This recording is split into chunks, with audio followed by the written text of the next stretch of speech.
اب یہ علم حکمت کی جو دو قسمیں کی ہیں، حکمت عملیہ اور حکمت نظریہ،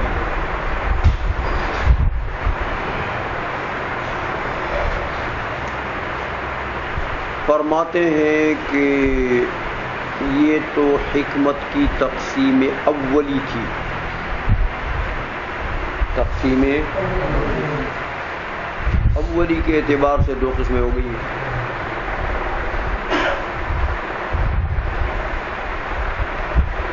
پھر ہر ایک کی تین تین قسمیں، تقسیم ثانوی۔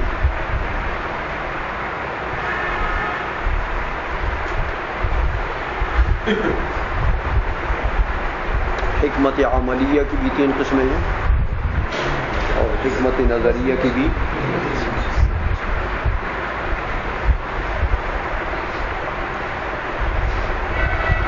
تو پہلے حکمت عملیہ کی تین قسموں کا ذکر کرتے ہیں۔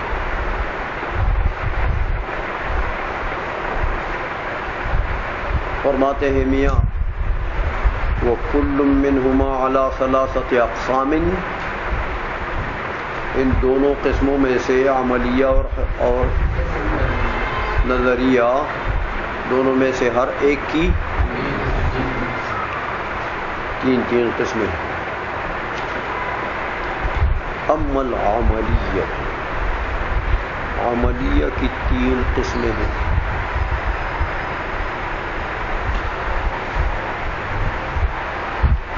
کیمیا فلأنها اما علم بمصالح شخص معین بانفراده واما علم بمصالح جماعت متشارکۃ فی المنزل واما علم بمصالح جماعت مشترکۃ فی المدینہ۔ یہ تین قسمیں، یہ وجہ حصر ذکر کر دی۔ کیمیا حکمت عملیہ کو دیکھیں گے کہ یا تو وہ علم ہوگا بمصالح شخص معین، شخص معین کے مصالح کا علم ہوگا،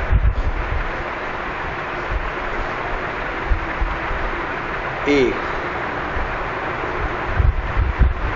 یا حکمت عملیہ علم ہوگا مصالح جماعت کے، ایک شخص کے نہیں، شخص معین کے نہیں، ایک جماعت کے مصالح کا علم ہوگا، لیکن کیسی جماعت؟ جو گھر میں شریک ہے، گھر میں ایسی جماعت کے مصالح کا علم ہوگا، یا ایسی جماعت کے مصالح کا علم ہوگا جو شہر میں شریک ہے، یا ضلع میں شریک ہے، یا صوبے میں شریک ہے، یا ملک میں شریک ہے۔ سمجھائیے، یہ تین قسمیں حکمت عملیہ کی۔ پہلی قسم کہ حکمت عملیہ علم ہو مصالح شخص معین کے بانفرادہ، ایک شخص معین کے مصالح کا علم۔ اس کو ذرا سمجھو۔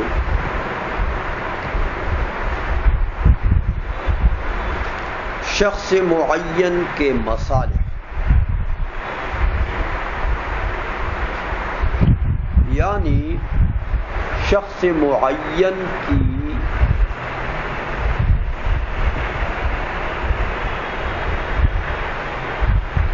شخص معین کا متصف ہونا بالصفات الحمیدہ،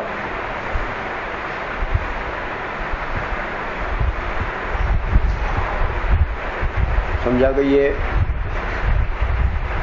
کسی شخص معین کے لیے اتصاف بالصفات الحمیدہ یہ ہے مصالح شخص معین.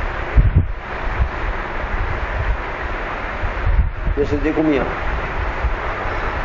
یہ کہہ رہے ہیں لیتحلی بالفضائل ویتخلی عن الرذائل، صفات حمیدہ سے اتصاف. تو جب بندہ شخص معین صفات حمیدہ سے متصف ہوگا تو یتحلی بالفضائل، وہ مزین ہو جائے گا فضائل کے ساتھ، کیونکہ صفات حمیدہ سے جب متصف ہے، اخلاق حمیدہ سے جب متصف ہے تو میاں مزین بالفضائل ہوگا. سمجھ میں آ گئی ہے؟ اب یہ جو اوصاف حمیدہ ہیں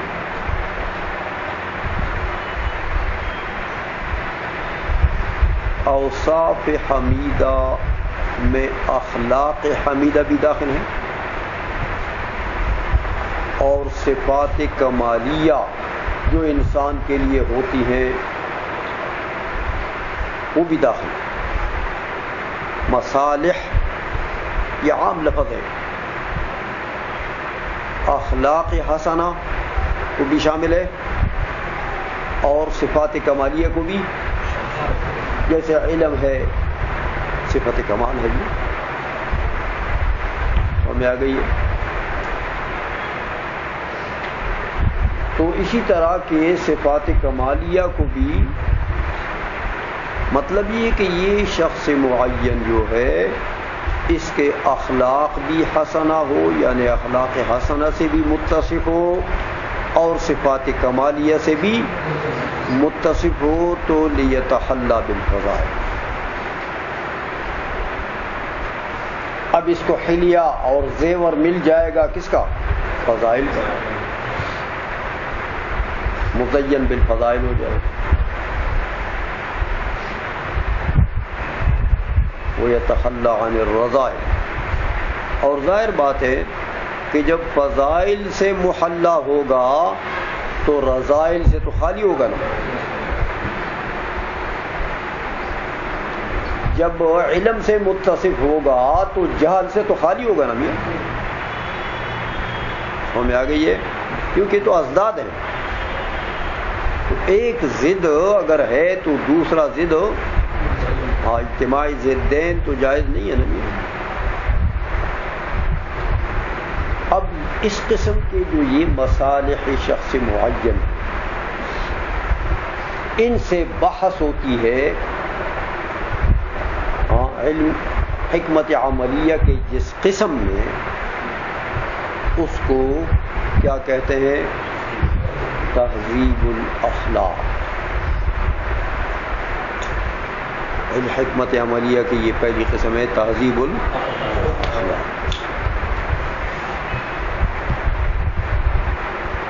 یہ موضوع بتا دیا آپ کو تہذیب الاخلاق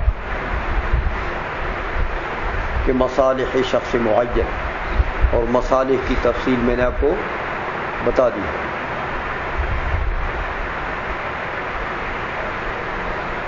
دوسری بتا دی دوسری قسم کہ وہ اما علم بمصالح جماعت متشارکۃ فی المنزل، یا یہ حکمت عملیہ جو ہے یہ علم ہوگا مصالح جماعت کا، ایک شخص کا نہیں، ایک شخص کے مصالح کا نہیں، بلکہ جماعت کے مصالح کا. اس میں گویا کہ علم ہوگا مصالح کا، مصالح جماعت کا. لیکن جماعت کون سی جماعت؟ جو منزل اور ایک گھر میں شریک ہے. مثالیں دیتے ہیں کل والد والمولود، باپ بیٹا، مالک و مملوک، عبد اور مالک مولا، یا گھر میں مطلب ہے کہ دیکھو قرابت نسبی اور قرابت سببی دونوں کو شامل ہے، جو ایک منزل میں شرکا ہیں وہ نسباً بھی ایک دوسرے کے قریب ہو سکتے ہیں،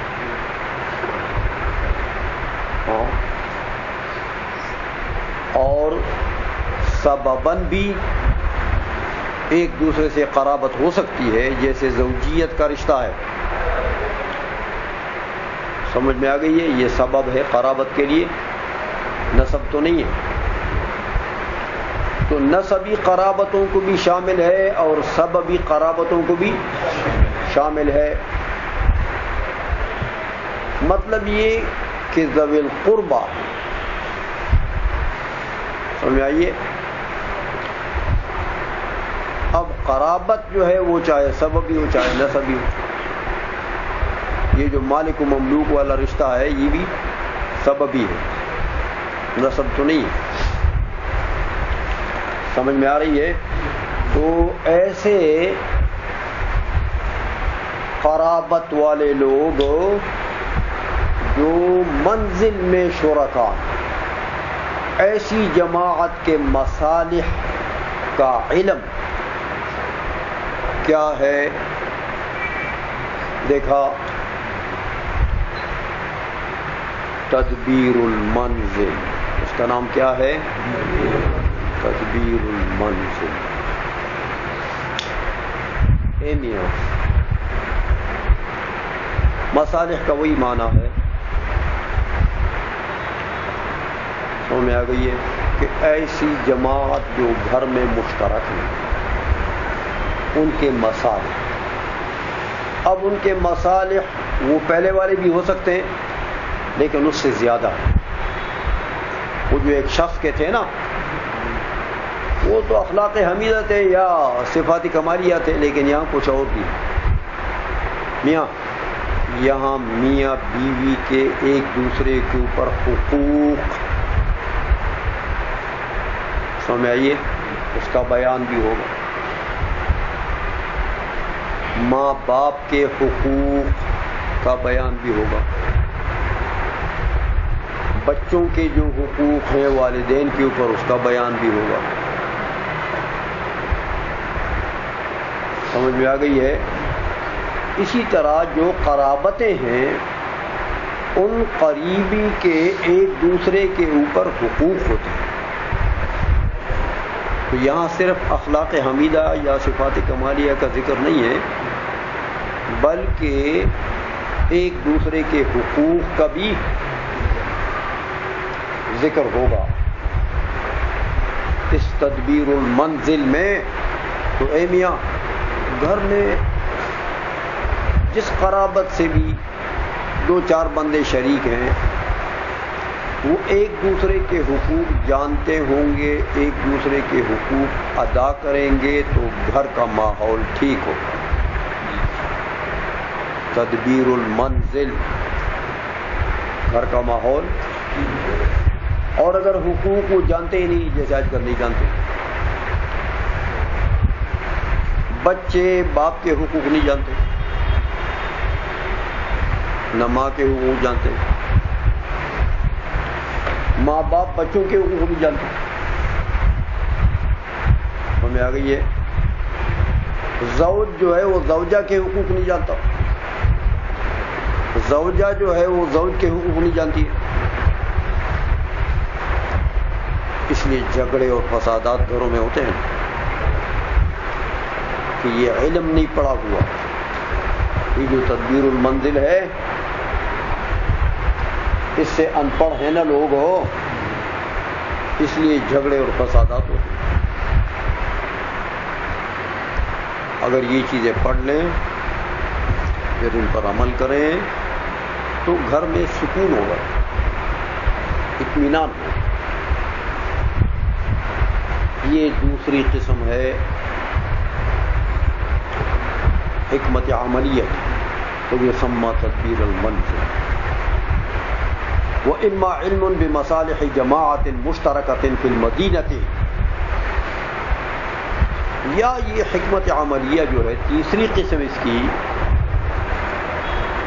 یہ ہے کہ وہ علم ہے مصالح جماعت کی، لیکن وہ جماعت مشترک شرکا فی المنزل نہیں ہے، بلکہ وہ شرکا فی المحلہ ہیں، یا شرکا فی المدینہ ہیں شہر میں، یا شرکا تحصیل کے ہیں، یا ضلع کے ہیں، یا صوبے کے ہیں، یا ملک کے ہیں. ان سب کے مصالح کا علم. اب میاں یہ دائرہ وسیع ہو گیا. اور بھی وہاں تو گھر کی قرابتیں تھیں نا، گھر میں تو قرابت والے لوگ رہتے ہیں. یہاں اب آپ کے محلے میں سب تو قریبی نہیں ہوں گے، لیکن اہل محلہ کے یعنی پڑوسیوں کے جوار کے حقوق بھی آ گئے اس میں، کہ آپ کے پڑوسیوں کے حقوق بھی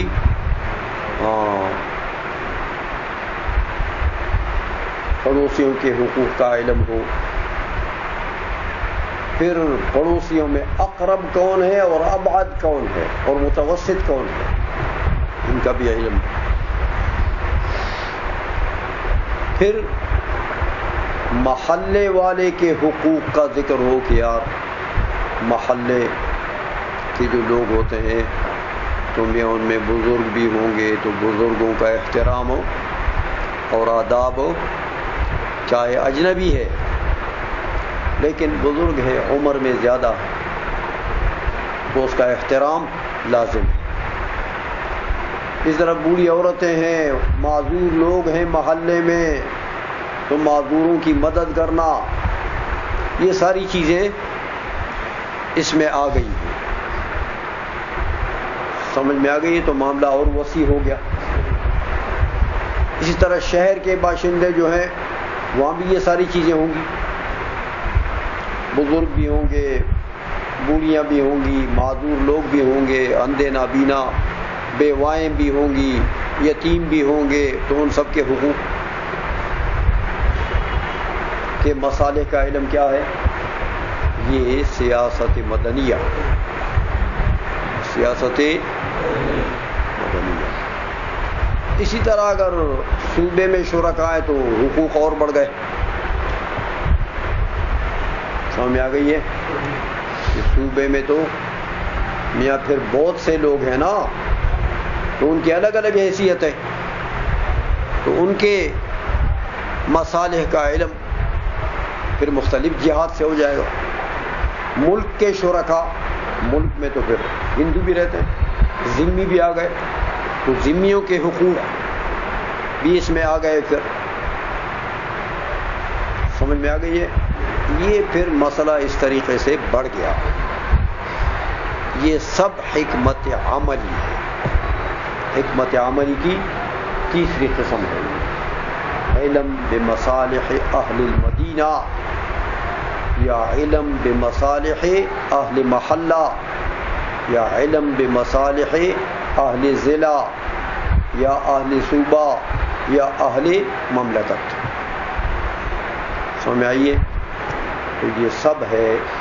سیاست مدنیہ نام رکھا ہے انہوں نے، سیاست ملکیہ بھی کہتے ہیں وہ جو مملکت کے،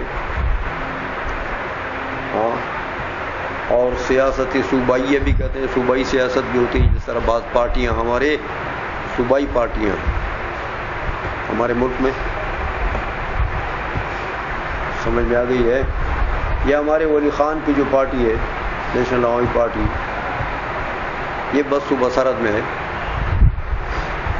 پنجاب میں یا سندھ میں یا بلوچستان میں نہ ہونے کے برابر. کوئی ایک آدھ بندہ ہو ہوگا. ورنہ یہاں سرحد میں یہاں بھی 2-4 بندے ہی ہوں گے، زیادہ تھوڑے سے. تو بہرحال یہ سیاست مدنیہ ہے، سمجھ میں آ گئی ہے. اس لیے فرمایا وَإِمَّا عِلْمٌ بِمَصَالِحِ جَمَاعَةٍ مُشْتَرَكَةٍ فِي الْمَدِينَةِ، یا یہ حکمت عملی علم ہوگا مصالح جماعت مشترکہ کے مدینہ میں، وَيُسَمَّى السِّيَاسَةَ الْمَدَنِيَّةَ، اور اس کا نام کیا ہے؟ سیاست مدنیہ.